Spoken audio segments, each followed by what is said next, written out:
وعلیکم السلام.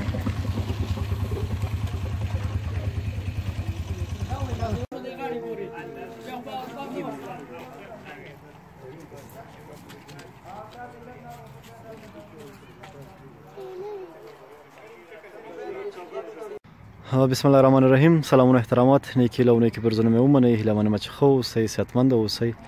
د هغې ذخیرې کار چې موږ د دې کلي د اوسېدونکو د اوبو له خاطره چې دغه خلک له مشکلاتو سره مخ دي، د اوبو ستونزه ده. کار چې موږ کم پیل کړی و تقریبا د دې ځینې کار نور خلاص شو او یوازې هغه کم برقي سیستم چې دی هغه پاتې کېږي. دې ذخیرې چته مو شو، دننه هم فرش شوله، ښه کم معیار باندې چې باید جوړه شوې په هماغه معیار باندې مې جوړه کړله.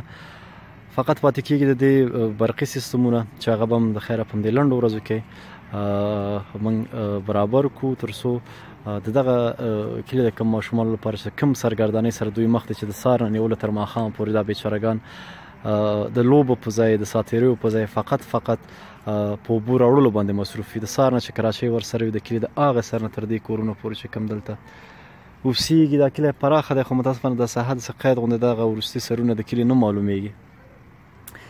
نو هڅه کوو چې زر تر زر د خیر هغه امکانات پیدا کړو او د دې دپاره د برقي سیستم چې کوم واټر پمپ شمسي لګېږي، سولر تختې لګېږي، بل دا هر څه اماده کړو. تر څنګ تر دې پورې موږ یو کار باید بل هم وکړو چې دغه د ذخیرې شاته چې کوم دیوال دی د دغه سیمې یا د دې کور چې موږ سره دغه ښه وکړل چې موږ ته د اوبو وعده راکړله چې اوبه به زموږ د ساه نه اخلی. دوی لپاره باید موږ دا د خیر کار په شر باندې بدل نه کړو، ځکه دا اوس دې کور ته د اوښتو لپاره ښځینه شوه.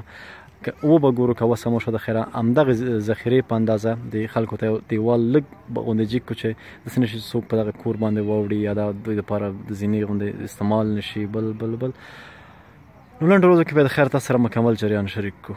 ښه وخت ولرئ، ښې شېبې، خدای په امان.